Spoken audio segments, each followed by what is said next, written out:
Hi there. It's me, Kylie, or Damn Socks. I haven't made a video in quite a few months, but I thought I'd just make a little video of me doing the line art on this cute little piece I started not that long ago. I have about 30 minutes to get ready for work. Um, but I thought I'd make a video, because I'm going to a pre-college program, this July. um, where I'm going to basically be taking college classes and get an introduction into dorm life and get a bunch of opportunities to meet professors and people in the industry.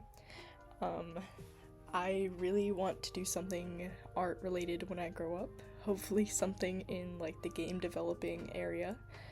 I've always loved video games, so that would be super cool. And most of the artists that I look up to are also in that industry, so that's just a little bit about me.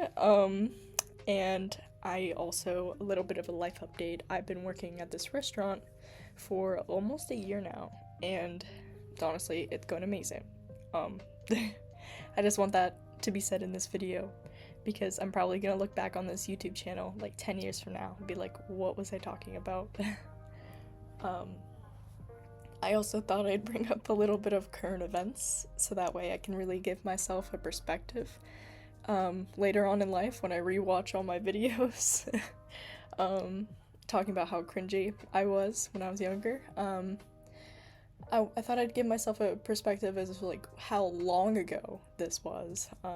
So everyone knows about this, but recently a Ocean Gate submarine went down to visit the Titanic, and 5 billionaires that all paid $250,000 to go down there. Not to mention the submarine was controlled by a off-brand Xbox PS4 control. What is happening? But um, this is a horrible thing that happened, but the submarine imploded, and it's been kind of the spark of every meme lately. And something that just happened, I believe, a day or two ago. Colleen, or Miranda Sings, posted an apology video that wasn't really an apology video of her singing on the ukulele for 10 minutes. And it's not looking too good for her. So I just want to remind myself what was going on at this time in my life. I'm currently sitting next to a bunch of suitcases for when I go to this program for a month. And I'm also sitting next to a bunch of kitchen utensils that I still need to pack, and plates and bowls and things. And hopefully I will be able to post a video, or at least after I come back from this college program, I'll be able to make some kind of summary of what it was like.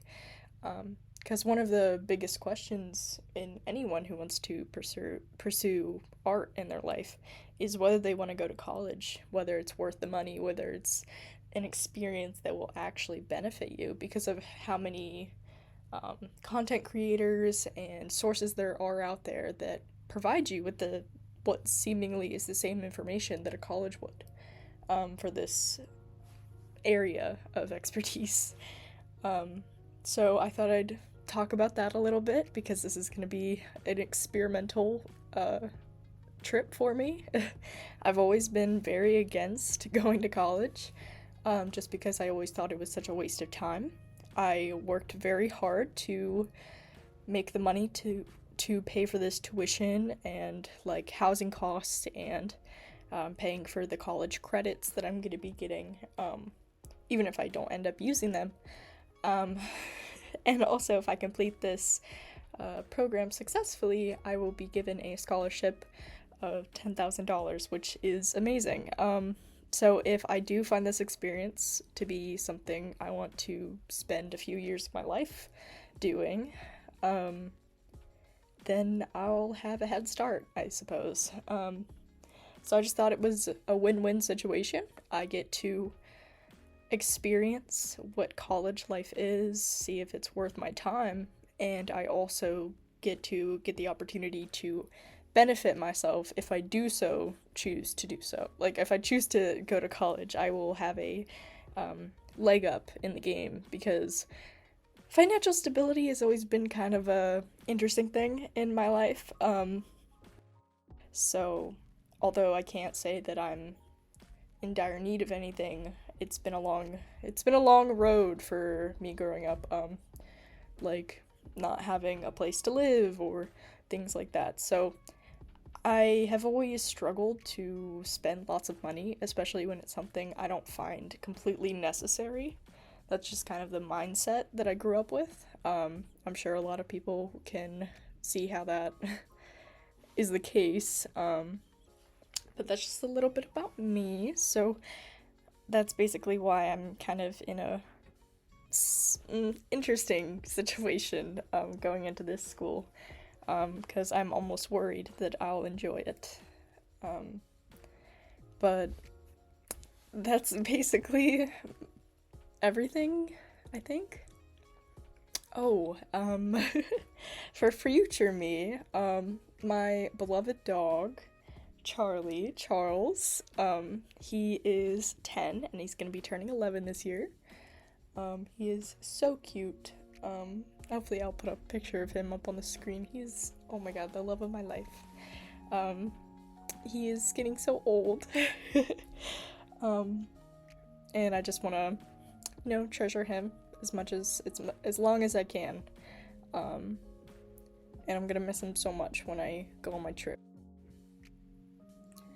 Alright, so, one other thing that I could talk about, is my AP art portfolio. I'm going into senior year of high school, so I'm working on my portfolio over the summer, and I will continue work on it throughout senior year. So I chose my sustained investigation question. If you don't know what that is, you might want to do some research, because I'm not gonna explain it really. But it generally just kind of it encapsulates what you're researching and what you're basically investigating throughout your portfolio. Like, you are trying to find the answers to these questions and show your process, basically. It's like a really long show your work math problem.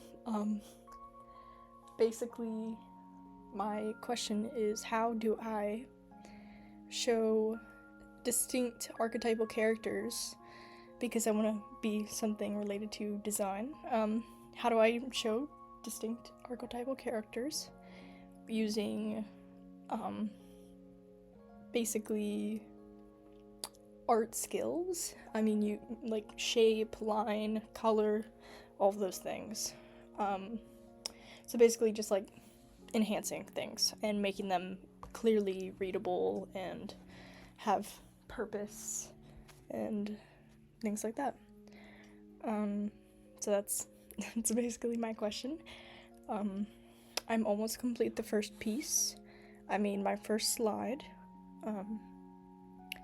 I haven't decided what my selected works are going to be though yet. I have some ideas. It's honestly been a really long time since I've made just some regular fan art and not really cared too much about how well it was. So I'm honestly glad to make this video, because it feels almost like an excuse just for me to make some fan art, even though it has literally nothing to do with what I'm talking about.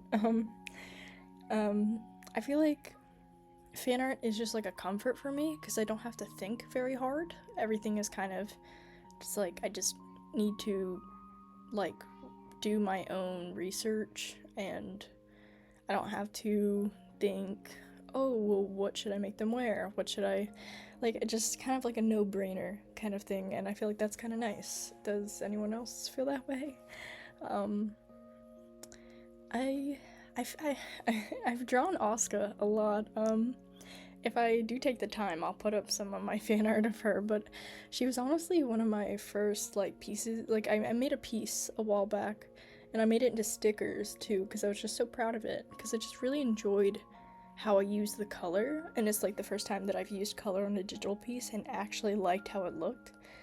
I don't know, there's something about her color palette that I just really like, because it has like very like side by side color palette until you get to the green and the blue of her eyes. She just, I don't know, she stands out a lot to me, especially as a character in the show. And I also haven't really been watching as much like anime or anything like that to make fanart of. The last fanart I did was Ellie from The Last of Us, but even that took me months to do because I just kind of lost interest. I don't know. I really like the show and I really like the character. It's just, I don't know. It felt different because it's like a real person and there's not like one correct way of drawing her, you know, because there's also the game version of her, which I've never played the game before. But honestly, I really did enjoy the show and I'm considering about playing the game. I know. I should play the game. I don't know, the whole apocalypse idea and like the fact that it's kind of rooted in technically fact. I mean, we humans cannot be affected by it, but this is reality basically for other animals and small insects.